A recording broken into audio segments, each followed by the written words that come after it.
Hello, hi.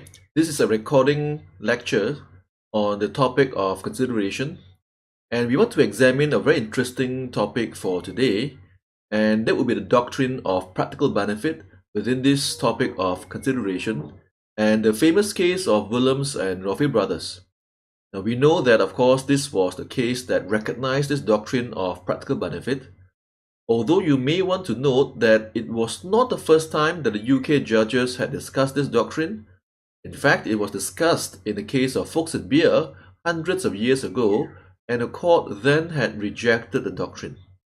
But in the case of Williams, here was where the court recognized the doctrine and said that it can amount to sufficient consideration, and they explained practical benefit as such, this being where A being a promissor, obtaining in practice a benefit or obviates or ignores or avoids an inconvenience, a disbenefit, by the giving of his promise.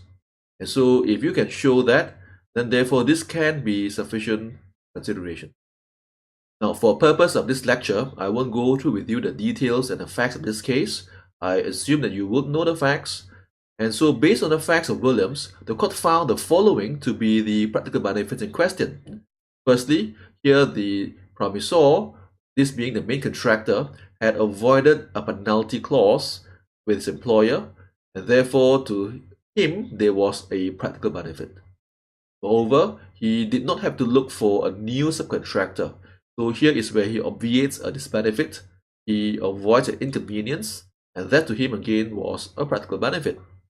Third and finally was where the performance of the job was completed by the subcontractor, the promisee, therefore he has got what he bargained for. The court found that the very performance of the contract itself was to him a benefit.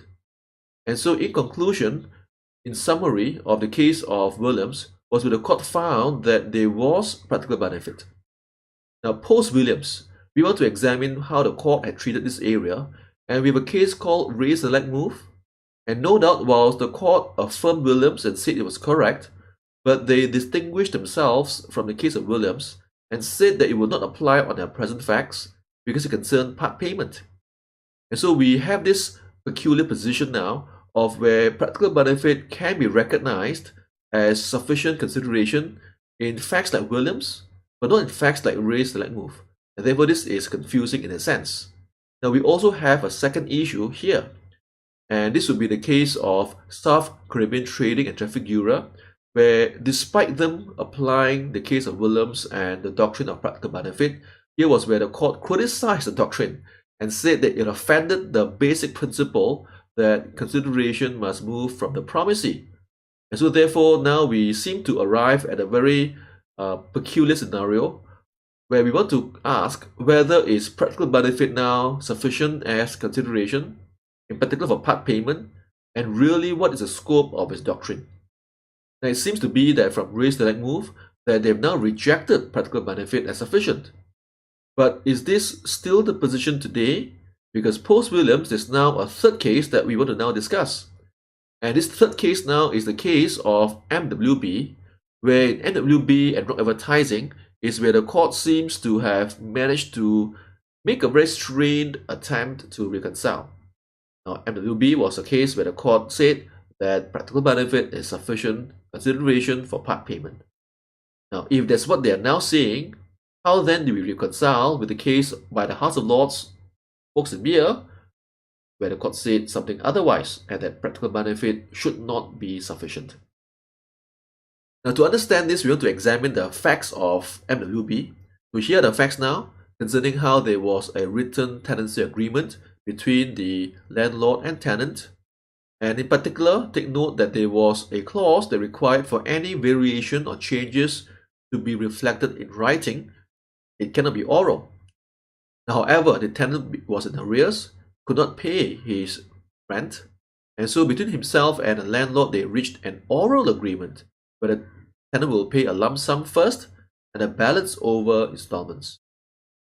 And the tenant indeed did pay that lump sum as agreed orally. So the issue now would be that handshake agreement. It was oral. It was not in writing. Whether or not would that be something that can be said to be binding?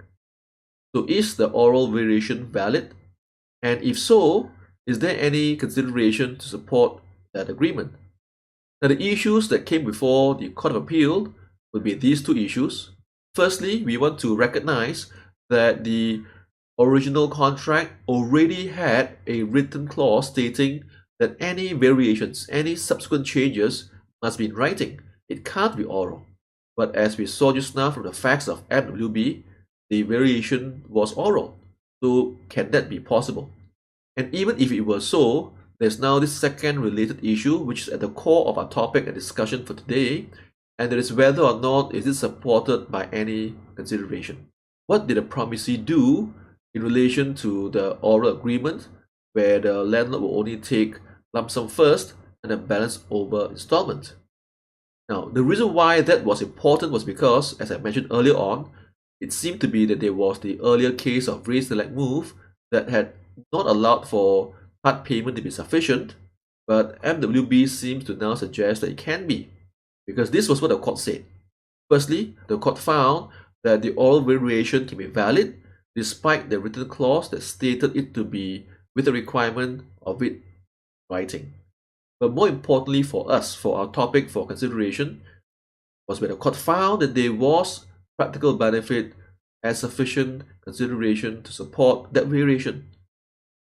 Now, on the particular facts of MWB, the court found that the practical benefits were as follows.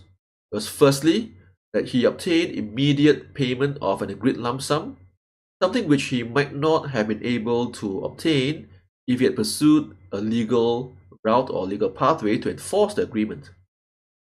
Secondly, he retained the promisee as a tenant, and so he continued to derive rental, albeit payable by installment, but he still had a tenant in place. He did not have to look for a new tenant to take over.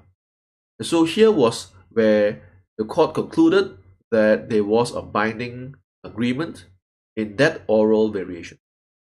Now, what we want to examine now will be certain critical thoughts in the case of MWB.